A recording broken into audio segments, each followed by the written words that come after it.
ജിയോ സിനിമയും ഡിസ്നി ഹോട്ട്സ്റ്റാറും ലയിച്ച് പുതുപുത്തൻ രൂപത്തിൽ അവതരിച്ചിരിക്കുകയാണ്. പഴയ ഹോട്ട്സ്റ്റാർ പ്ലാറ്റ്ഫോമിൽ തന്നെ മാറിയ മുഖവുമായാണ് ഈ വരവ്. ജിയോ ഹോട്ട്സ്റ്റാർ എന്നാണ് പുതിയ പേര്. ഇരു പ്ലാറ്റ്ഫോമുകളിലും ലഭ്യമായിരുന്ന കണ്ടന്റുകൾക്ക് പുറമെ NBC Universal, Peacock, Warner Bros, Discovery, HBO, Paramount കണ്ടന്റുകളും ഇനി മുതൽ ഒറ്റയിടത്ത് ലഭ്യമാകും. മുകേഷ് അംബാനിയുടെ ഉടമസ്ഥതയിലുള്ള മാധ്യമ കോർപ്പറേറ്റ് കമ്പനിയായ വിയാകോം 18ഉം വാൾട്ട് ഡിസ്നിയുടെ ഇന്ത്യൻ വിഭാഗമായ ഡിസ്നി ഇന്ത്യയും തമ്മിൽ 2023 ഡിസംബറിലുണ്ടായ കരാറിന്റെ അടിസ്ഥാനത്തിലാണ് രണ്ട് OTT പ്ലാറ്റ്ഫോമുകളും ഒന്നായി മാറുന്നത്. ജിയോ സിനിമ ഹോട്ട്സ്റ്റാർ ലയനത്തിനിടയിൽ അധികമാരും ശ്രദ്ധിക്കാതെ പോയ രസകരമായൊരു സംഭവം നടന്നിരുന്നു. ഒരു അജ്ഞാത സോഫ്റ്റ്വെയർ ഡെവലപ്പർ ജിയോക്ക് ഇട്ടുകൊടുത്ത മുട്ടൻ പണിയായിരുന്നു അത്. ആ ഒറ്റയാൾ പോരാട്ടത്തിൽ കൂടുതൽ കൗതുകം പകർന്ന് 10ഉം 13ഉം വയസ്സ് മാത്രം പ്രായമുള്ള രണ്ട് സഹോദരങ്ങൾ രക്ഷകരായും അവതരിക്കുന്നുണ്ട്. സംഭവം ഇങ്ങനെയാണ്. ഹോട്ട്സ്റ്റാർ ജിയോ സിനിമ ഏറ്റെടുക്കുകയാണെന്ന വാർത്തകൾ വന്നപാടെ അതിബുദ്ധിമാനായൊരു സോഫ്റ്റ്വെയർ ഡെവലപ്പർ ഒരു പണി ഒപ്പിക്കുന്നു. ഇരു കമ്പനികളും ലയിച്ചാൽ വരാൻ സാധ്യതയുള്ള വെബ് ഡൊമൈൻ മുൻകൂട്ടി കാണുന്നു. ജിയോ ഹോട്ട്സ്റ്റാർ എന്ന പേരുള്ള ആ ഡൊമൈൻ ചെറിയ തുക നൽകി സ്വന്തമാക്കുന്നു. അധികം വൈകാതെ തന്നെ തേടി റിലയൻസ് മുതലാളിമാർ വരുമെന്ന ഉറപ്പ് അയാൾക്കുണ്ടായിരുന്നു. അപ്പോൾ വൻ തുകയ്ക്ക് ഡൊമൈൻ വിൽക്കാമെന്നായിരുന്നു പദ്ധതി.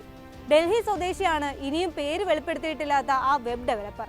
സ്വയം പരിചയപ്പെടുത്തുന്നത് ഡ്രീമർ എന്ന പേരിലും. ഇരു കമ്പനികളും ലയിക്കാൻ ഔദ്യോഗികമായി ധാരണയായതോടെ യുവാവ് തന്നെ റിലയൻസിനെ അങ്ങോട്ട് ബന്ധപ്പെട്ടു. ഡൊമൈൻ വാങ്ങാൻ താല്പര്യമുണ്ടോ എന്ന് അന്വേഷിച്ചു. ഒറ്റ ആവശ്യം മാത്രമായിരുന്നു അയാൾക്കുണ്ടായിരുന്നത്: 1 കോടി കിട്ടണം. വെറുതെ പണം ഉണ്ടാക്കി സുഖമായി ജീവിക്കാൻ വേണ്ടി ആയിരുന്നില്ല അത്രയും ഭീമമായ തുക. UK വിഖ്യാതമായ കേംബ്രിഡ്ജ് സർവകലാശാലയിൽ എക്സിക്യൂട്ടീവ് MBA കോഴ്സ് ചെയ്യണം. അതിന് പണം കണ്ടെത്തുകയായിരുന്നു ലക്ഷ്യം. എന്നാൽ അവനെ നിരാശപ്പെടുത്തുന്നതായിരുന്നു റിലയൻസ് ടീമിന്റെ പ്രതികരണം. ഒരു ചർച്ചയ്ക്കുമില്ലെന്ന് വ്യക്തമാക്കി കമ്പനി. നിയമ നടപടികൾ സ്വീകരിക്കുമെന്ന ഭീഷണി മുഴക്കുകയും ചെയ്തു. നേരത്തെ ജിയോ റിലയൻസ് ഡൊമൈനുകളുടെ വിഷയത്തിലും സമാനമായ അനുഭവങ്ങൾ മുന്നിലുള്ളതിനാൽ അംബാനി കമ്പനി ഒരു നിലയ്ക്കും വഴങ്ങിയില്ല.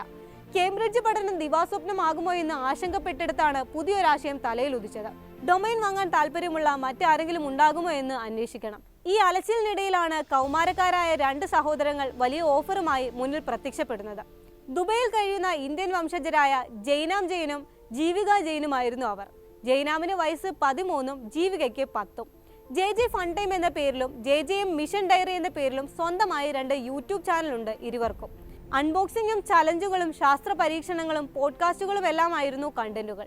ഒരു ചാനലിന് 1.51 ലക്ഷം സബ്സ്ക്രൈബർമാരുമുണ്ട്. യൂട്യൂബിലെ കളിക്കപ്പുറം ആരെയും പ്രചോദിപ്പിക്കാൻ പോകുന്നൊരു പരിപാടിയും ഈ സഹോദരങ്ങൾക്കുണ്ടായിരുന്നു. പണമില്ലാത്തതിനാൽ പഠനം പാതി വഴിയിൽ നിർത്തിയവരും കുടുംബം നോക്കാൻ തൊഴിലിനിറങ്ങിയവരുമായ ദരിദ്രരായ കുട്ടികളെ കണ്ടെത്തുക, വിദ്യാഭ്യാസ ചെലവുകൾ ഏറ്റെടുത്ത് അവരെ പള്ളിക്കൂടത്തിലേക്ക് വീണ്ടും തിരിച്ചെത്തിക്കുക. അത്തരമൊരു ദൗത്യത്തിന് വേണ്ട ധനസമാഹരണവുമായി ഇന്ത്യയിൽ നടത്തിയ സേവായാത്രയിലാണ് ഡൽഹി സ്വദേശിയായ യുവാവ് അവരുടെ മുന്നിലെത്തുന്നത്. ഒന്നും ആലോചിച്ചില്ല. യാത്രയിൽ സമാഹരിച്ച പണത്തിൽ നിന്ന് ഒരു തുക നൽകി ജിയോ ഹോട്ട്സ്റ്റാർ ഡൊമൈൻ അവർ സ്വന്തമാക്കി. ഡൽഹിയിൽ നിന്നുള്ള ആ യുവ സോഫ്റ്റ്വെയർ ഡെവലപ്പറെ അയാളുടെ സ്വപ്നങ്ങൾ നേടാൻ സഹായിക്കുകയായിരുന്നു ഈ ഇടപാടിലൂടെ ലക്ഷ്യമിട്ടതെന്ന് അവർ പിന്നീട് വെളിപ്പെടുത്തുകയും ചെയ്തു. തുടർന്ന് ഈ ദൗത്യത്തിൽ ഭാഗമാകാൻ താല്പര്യമുള്ള ആർക്കും ഡൊമൈൻ വിൽക്കാൻ ഒരുക്കമാണെന്നും പ്രഖ്യാപിച്ചു. കുട്ടികളുടെ പ്രായത്തിൽ കവിഞ്ഞ പക്വതയ്ക്കും പ്രചോദനം നൽകുന്ന ഇടപെടലിനും സോഷ്യൽ മീഡിയയിൽ ഉൾപ്പെടെ വലിയ പ്രശംസയും പിന്തുണയും ലഭിച്ചു.